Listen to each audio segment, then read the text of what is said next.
In the heart of the American Southeast lies a place of remarkable natural diversity, where the beauty of the wild world is on full display.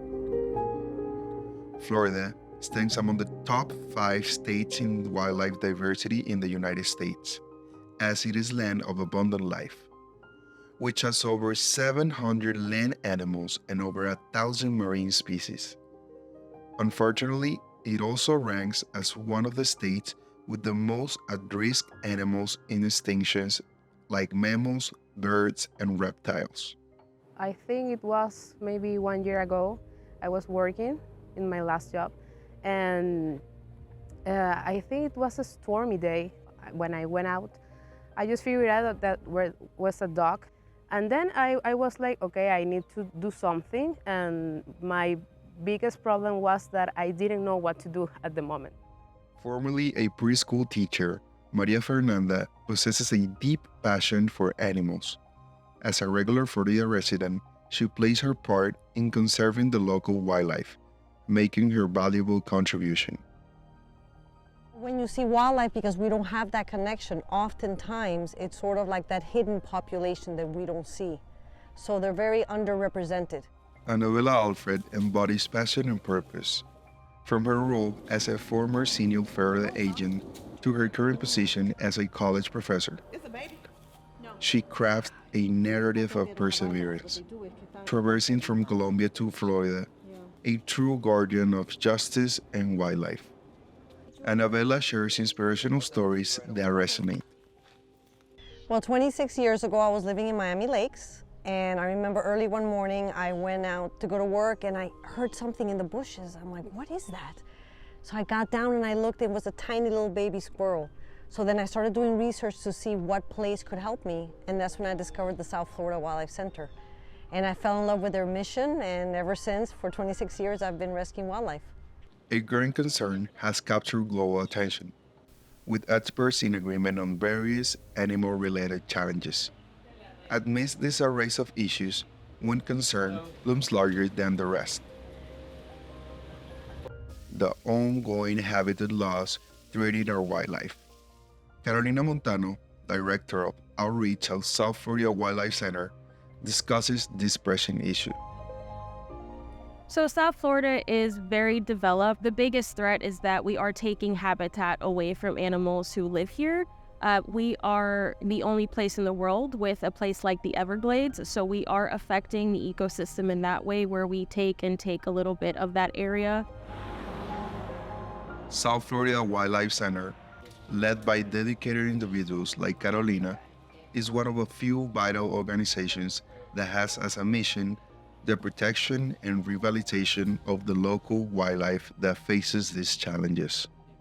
So the wildlife that are being displaced have nowhere to go or can't adapt to those changes. So unfortunately, we're trying to figure out a way to have people live and coexist with the wildlife that they're now living with down here.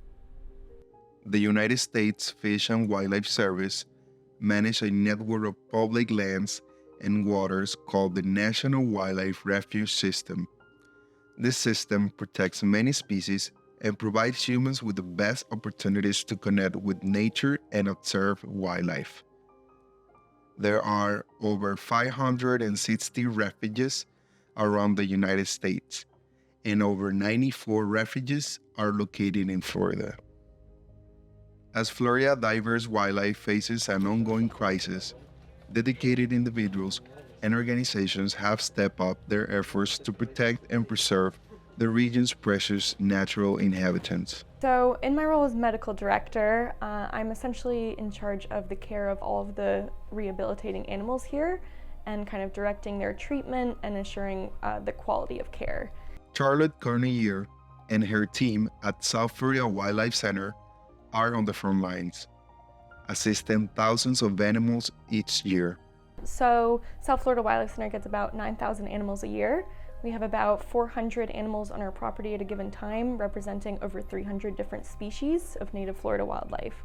Their dedication extends to diagnose, treat, and provide specialized care to animals so they can be released to their habitats again. As a veterinarian here, I do a physical exam, and determine what sort of like diagnostic plan they would need. Are they going to need x-rays, blood work, ultrasound, a bacterial culture, and then we develop a treatment plan for them. The meticulous attention to each patient needs and their vital role in the ecosystem makes Charlotte's work essential to wildlife conservation. But she's not alone in this fauna battle. Ron McGill, Communications Director at Zoo Miami and Nikon Ambassador, stands as a guardian advocating for the voiceless. Raise well over close to $2 million now that provides money every year. The pine rockland is the single most critically endangered habitat in the entire state of Florida. Come here, look what I His have. passion for animal has led him to on a remarkable path in the wildlife conservation. You know, if I had one wish, because of the privilege that I've had to travel around the world and see this wildlife, whether I be, tracking tigers in India, putting radio collars on elephants in the Serengeti, tracking jaguars in the rainforest. If I had one wish, it would be to bring everybody with me for just 5 minutes, hold their hand and let them see what I've seen. Because once that touches you, once you see that and you realize how beautiful it is, the thought of it never being there anymore is tragic. So there's that old saying that says, in the end, we protect what we love what we understand, and we understand what we're taught. So I look at one of my primary jobs as trying to get people to understand it, teach people to understand things so they learn to love them. Because, the way to the head is through the heart. It really is. And I think if we can get people to care about those things, we'll get them more to protect.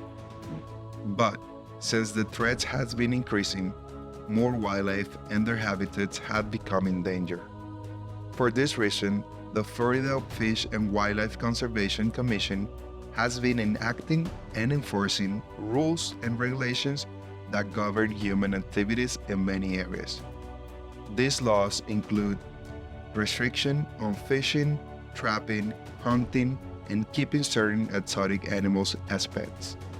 As the manager of the Everglade Outpost, Amanda Masora takes us on a journey deep into the wilderness on a remarkable and impactful story of resilience and compassion. Sable is our Florida panther. She was here, she was confiscated, she was owned by someone as a pet, and unfortunately the people who owned her previously, they did have her declawed. So though she came to us at a young age, she was only, I want to say she was only a couple months, maybe to a year old. When she arrived, she was very little. However, since she doesn't have her claws, she was deemed non-releasable, and even though she's a native species, since she doesn't have her claws, she could not be released into the wild. So she lived out she's going to live out the rest of her life here. She's been here for the last 11 years, and she's actually very, very socialized. This story exposes just some of the challenges and ethical dilemmas inherent to wildlife conservation.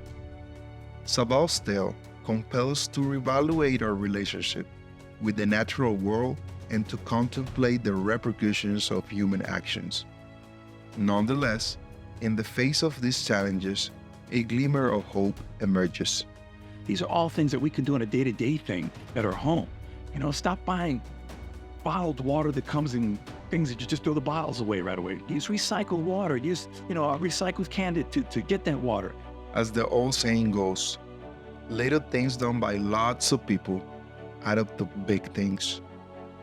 This is just a reminder that the collective efforts of individuals, when united towards a common goal, can bring significant and positive change, especially in the wildlife conservation.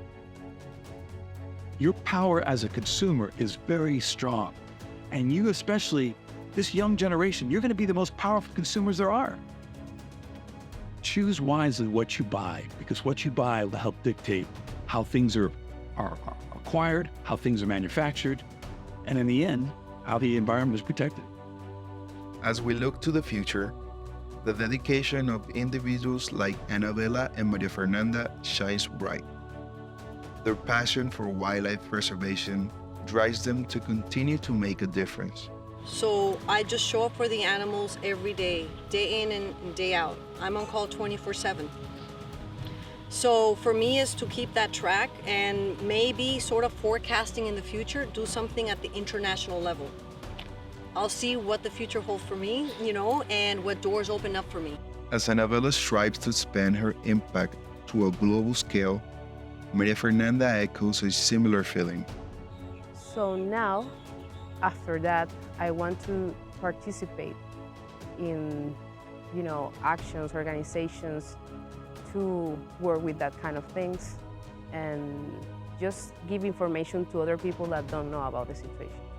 Let their stories serve as a reminder that in the delicate balance between humans and nature, every act of kindness counts. This ensures that the wild spirit of these beings will endure, leaving a memorable mark for generations to come.